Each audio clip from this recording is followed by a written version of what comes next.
Welcome back to Teaching Physical World. This is part 2 of chapter 2, and where I left off a few minutes ago was talking about acceleration. I'm going to adjust ever so slightly. Constant acceleration is our favorite and easiest to understand. Acceleration is gravity. Gravity is the easiest constant acceleration.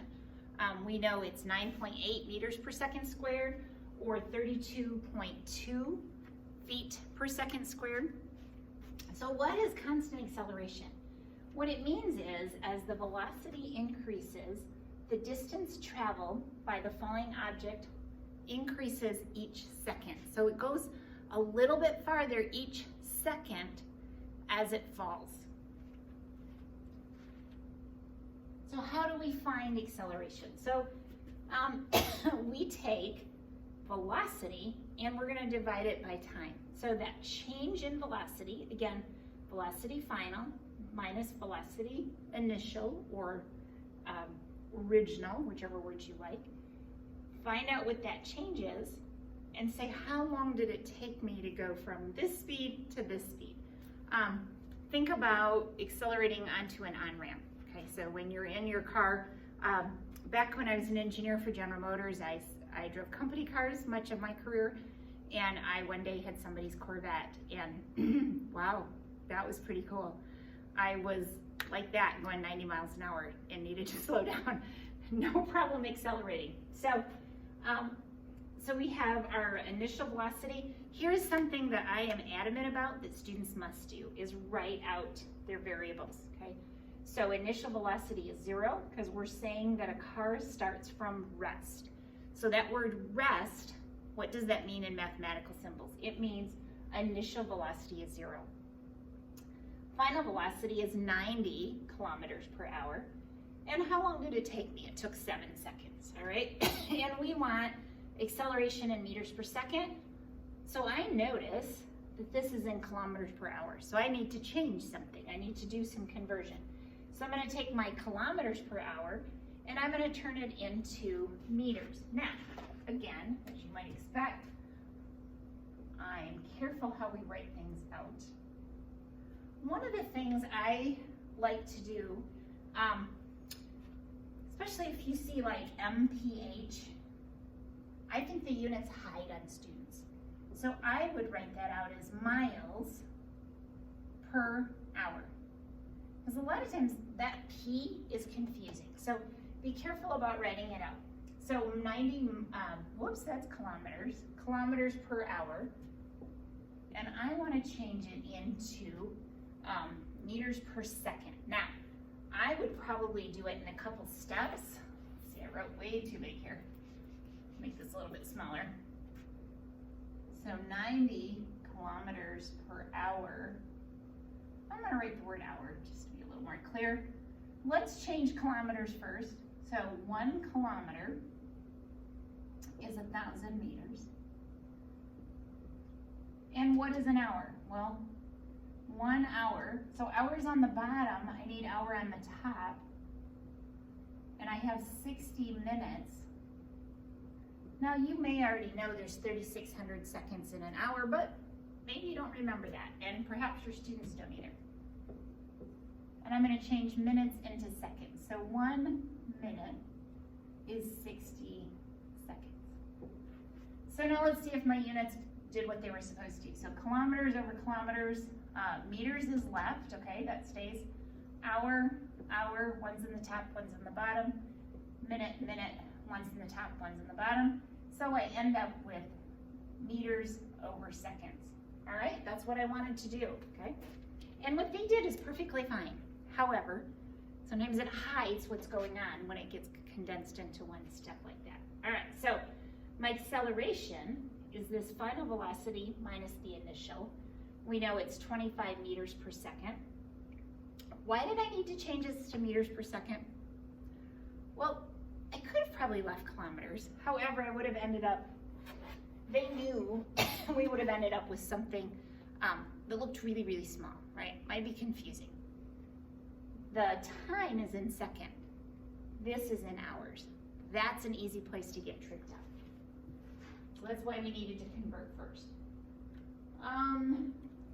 We could rearrange this equation to look like acceleration times time is the change in velocity, right?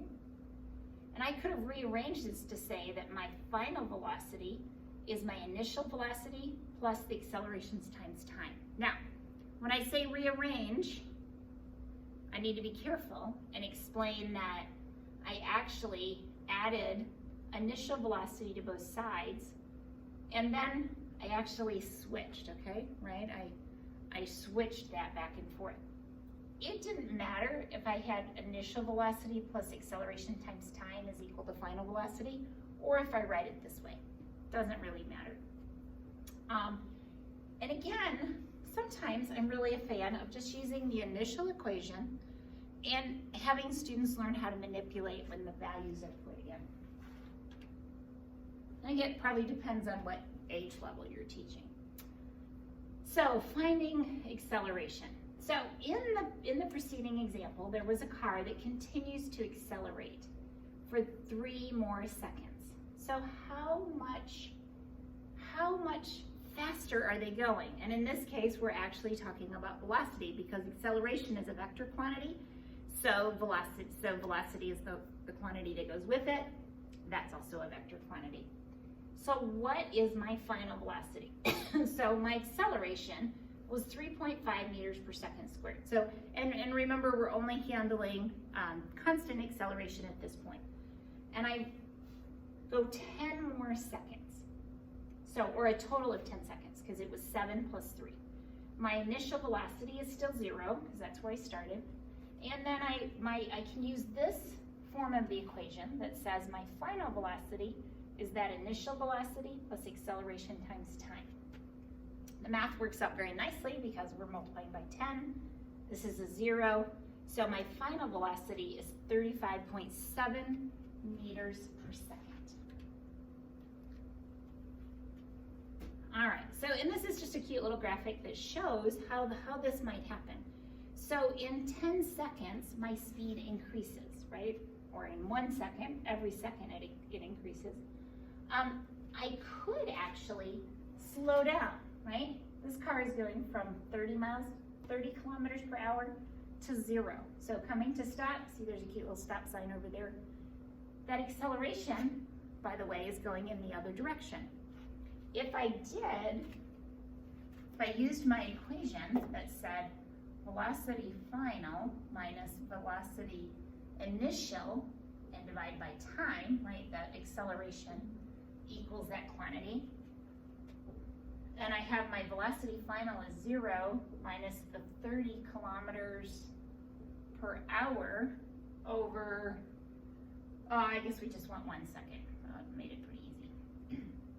I end up with a negative acceleration. So acceleration is minus, I'm not going to do the math because I didn't take care of my units, but it's going to be a negative quantity, right? I didn't convert.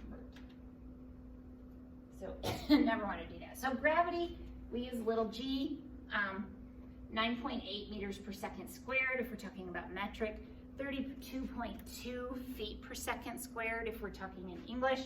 An interesting quandary that I, as an engineering professor, have actually spent a fair amount of energy working through. We're talking to industry, talking to professors at other universities, is should we do only metric or should we include English units? The reality is we live in an English world. Do I prefer metric? Absolutely. It makes my math so much easier. And students need to learn both. But the reality is we live in a world where things are converted to English very often. So it's an interesting question until this country truly adapts. Now, in case you didn't know that, we actually are officially a metric country. We just haven't converted our mindset over to metric. So what's important is to teach both and to teach relationships and to understand, you know, 1 quart is a little less than a liter and how those things fit together. All right, so this is a nice graphic that shows us how the velocity increases due to the acceleration of gravity. So to start with, initially, and again, acceleration is 9.8 meters per second squared. There's my initial velocity. It increases by 9.8 in the first second, another 9.8 in the second, another 9.8, and another 9.8, right? If you could have a frictionless or no air resistance, if you had a tube that was a vacuum, then it wouldn't matter how heavy the object was, it would still fall at the same rate. Now, the reality is, we have wind resistance, it's nearly impossible to get a perfect vacuum, but that's that principle of constant acceleration due to gravity. Galileo actually used the Leaning Tower of Pisa as a place to experiment with this. I had a chance to go there a few years ago, chaperoning 8th graders. That's pretty exciting to do, but pretty amazing place. All right, so this formula right here, where it says the distance, D is distance, is 1/2 gravity times time squared, okay? And this formula comes from a more complex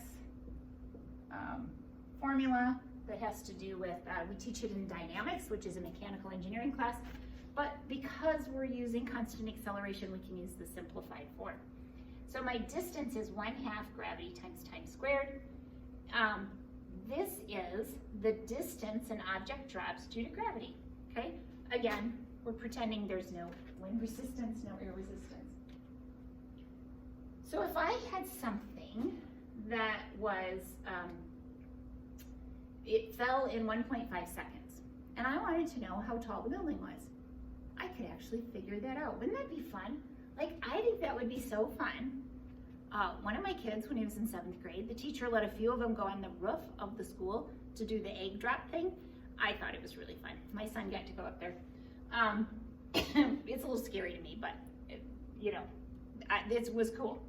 You could go up and time how long it took for something to drop, and then do the math to figure out what that distance was. So 1/2 gravity, 9.8 meters per second squared, times time squared. So 1.5 seconds squared. Right, so how far is that?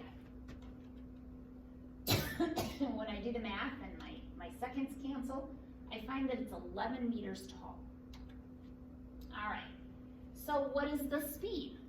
All right, I would use this form of the equation where I say my final velocity, my initial velocity, if I haven't dropped it yet, the velocity is 0, right? If it's sitting still, as soon as I drop it, now it has a velocity, but initially it's 0. So my acceleration is 9.8 meters per second squared. My time is 1.5 seconds. So when I do this calculation, I find that it's 14.7 meters per second, okay? Again, acceleration is meters per second squared. Velocity is meters per second. And if I was dropping it, we'll use this picture to talk about it. If I was dropping it, my velocity would be negative, right? Because it's a negative direction. I have a speed, which is always positive because it's only a scalar, it's only the magnitude. But my velocity is down. My acceleration is also in the negative direction. But that's what gravity does. That's the only thing gravity does, is pull us down. All right, and the concept of proportions or ratios, to me, is super important in understanding. If we remember that the velocity, the final velocity, is equal to acceleration times time, if something is coming from 0, right?